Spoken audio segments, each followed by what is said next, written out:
It was never meant to be like this. When I made the decision to resurrect this channel, I wanted to talk about a whole wide range of topics. I never meant to almost exclusively talk about political issues, and in particular, the absolute shit show of political issues that we're seeing here in the UK at the moment. However, every morning when I look at the news or I go through my social media feeds or whatever, something always catches my eye which I almost struggle to believe, and I have to then dig down a bit and think, is this true? Am I going mad? Let's put it out there and see what everyone else thinks. Maybe I'm alone in thinking that this whole world's gone a bit crazy. So I saw this story. Retired train driver jailed after jabbing finger at police and shouting, "Who the f*** is Allah?" Now, that almost sounds like a parody headline to me. Jabbing finger at police. What, like, just like that? Just jabbing, just jabbing. David Springs told the police he did not come to riot, but to complain about people being put up in hotels, which actually, yeah, is one of the big talking points at the moment. It's one of the reasons people are out there protesting. Now, those thugs who go out there and actually try and burn down the hotels, that, of course, is something that should be punished to the full extent of the law, because that is endangering life. And whether or not you believe that the people in those hotels should be there or should be entitled to those rooms, trying to set fire to them and trying to endanger life is something that should be punished, because it's never ever acceptable. A far-right thug who jabbed his finger at police and shouted, "Who the fuck is Allah?"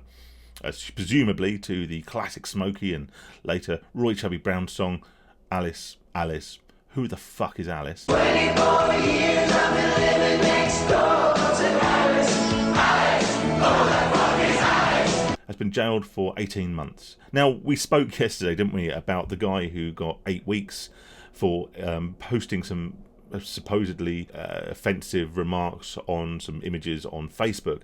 This is different level. This is big boy shit. Sorry to interrupt very, very quickly. If you haven't done so already, then please, please, please click that subscribe button below. Just take a second now to do it. All right, it's completely free. And if you get bored of me later down the line, you can unsubscribe.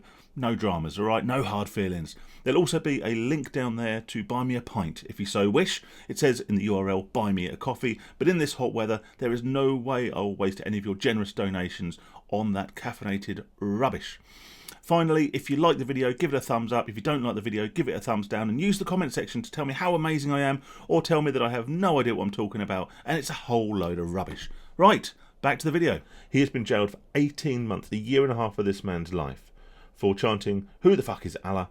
and for jabbing his finger at police. David Spring admitted one count of violent disorder after attending the Enough is Enough demonstration organised by far-right leader Danny Tomo. Real name, Daniel Thomas, as if we probably couldn't deduce that, at Whitehall on July 31st, following misinformation about the identity of the Southport killer. Now, it does seem that they like to tie this all back to two things. Firstly, this misinformation, and also the fact that everyone is a right-wing thug. Now, do I condone jabbing your finger at police? I mean, no, I guess. Do I condone singing Allah, Allah, who the fuck is Allah? No. Police asked the 700-strong protest to remain in Richmond Terrace and leave at 8:30 p.m. It's good to have a curfew for your protest, isn't it? But some of the crowd tried to break out of the area, with one man climbing over a wall and one throwing a flare. Prosecutor Alexander Agabemu said this excited the angry crowd, who then launched missiles at police, including glass bottles and cans. Now, yes, of course, can't condone throwing things at the police. Maybe if it's a really hot day, maybe they were throwing light refreshments to them, trying to give them a beer to cool them down, who knows. Spring, a 61-year-old retired train driver, sounds like a big threat, doesn't he? He sounds like a big, menacing, far-right, thuggery threat.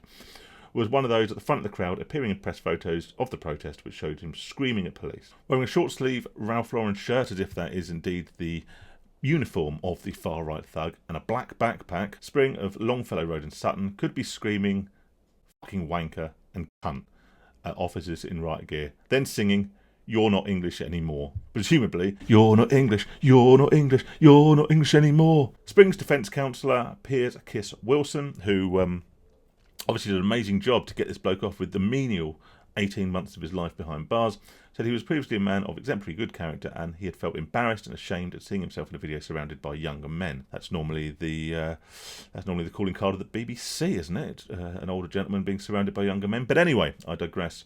The barrister also said that Spring blamed misinformation for his attendance, which go back to this misinformation. He was talking about immigrants, illegal immigrants being put up in hotels. Nothing about this, apart from maybe it being a catalyst to a whole new spate of protests and riots.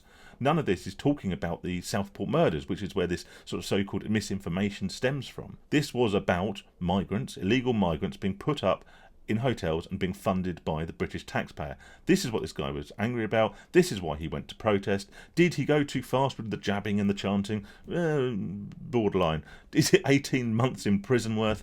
Well, if it is, then I've probably done things which at least get me a 10 stretch. So, Judge Benedict Keller, who asked to consider Spring's caring duties for his wife, who fell ill with pneumonia last year, but told Spring severe sentences were needed to deter others, as he chose not to suspend the 18-month sentence and send him straight to prison. That is the absolute beginning, end, and crux of this situation, isn't it?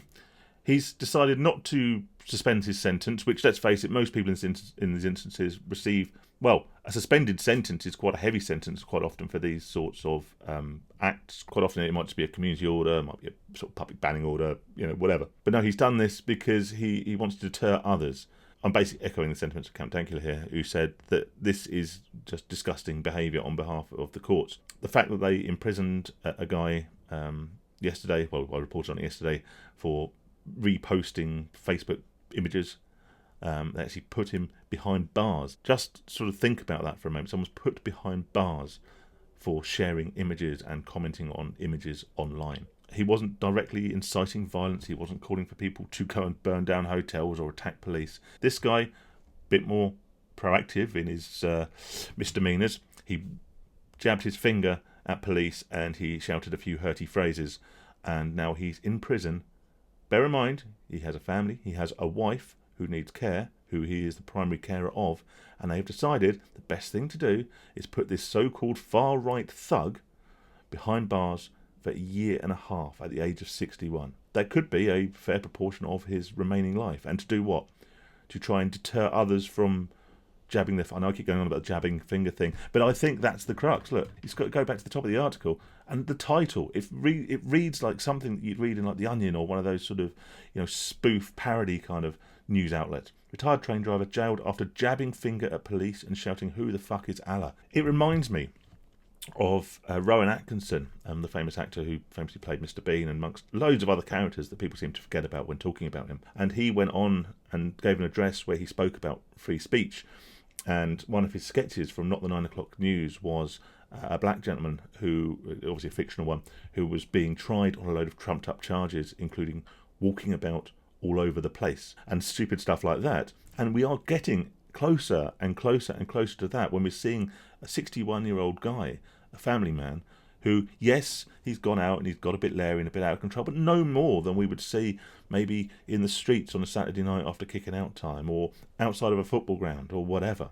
Doesn't make it right, but it doesn't make putting a 61-year-old behind bars for a year and a half of his life when he should be caring for his wife, it doesn't make it right either, particularly when you consider that they're doing this purely to send out a message, or dare I say, send out an extension of the message. I will try and make some videos on other topics soon, just as soon as this lunacy concludes. Stay safe and stay sane, everyone.